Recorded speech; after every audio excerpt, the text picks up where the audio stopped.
Bonjour, dans cette leçon nous parlerons des pertes matérielles.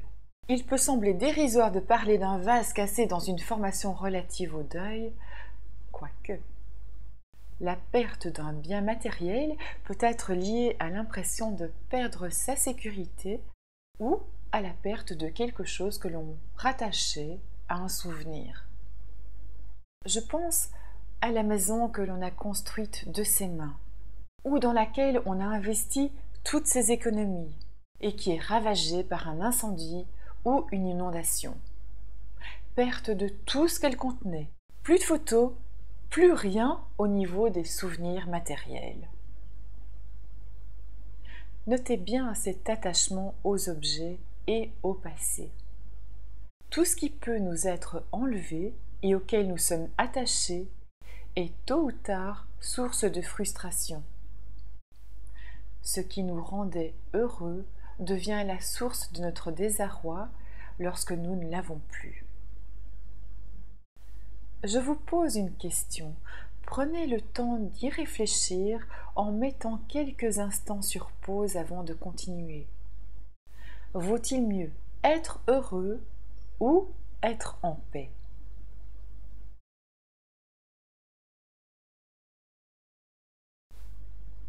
Nous ne connaissons au final que deux grandes émotions, l'amour et la peur, c'est-à-dire l'amour qui se reflète par une grande paix intérieure et s'exprime par la joie sans raison particulière.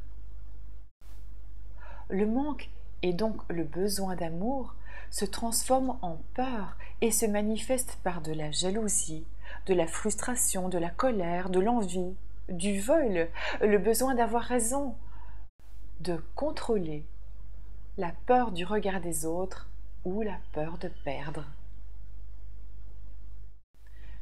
Vous savez comme moi que nous ne pouvons pas tout contrôler. Un jour, nous pouvons être très riches et le lendemain perdre tout notre argent. Nous pouvons posséder des biens et les voir disparaître. En fait, il en est de même pour tout. C'est bien le propos du deuil, de manière globale. Nous perdons le contrôle d'une relation ou d'un bien. Nous ne sommes pas en mesure de changer le courant des événements et nous devons apprendre à vivre sans ce que nous chérissons. Nous en venons au cœur de la vie terrestre. Tout change constamment. Comment établir un bonheur constant sur des sables mouvants? Quand on y pense, c'est insensé, n'est-ce pas?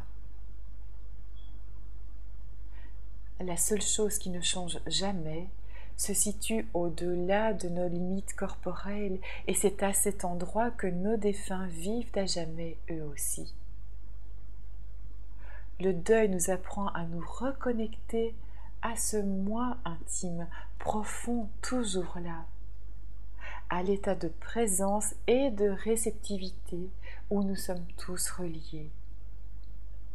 À cet endroit intérieur règne la paix absolue où vous ne pouvez pas éprouver de la souffrance. Celle-ci n'y a pas accès. Il est impossible de se sentir détendu et de souffrir en même temps. C'est l'un ou l'autre. Être tendu, c'est faire de la résistance. Ne fait de la résistance que celui qui a peur. Observez vos peurs et lâchez-les et vous constaterez qu'à la place, quand la détente s'installe, la paix prend toute la place. Personne ne peut vous garantir que votre vie sera un long fleuve tranquille. Ce n'est d'ailleurs pas souhaitable de faire uniquement de l'autoroute quand on apprend à conduire. Il faut aussi se débrouiller dans les petites routes tortueuses.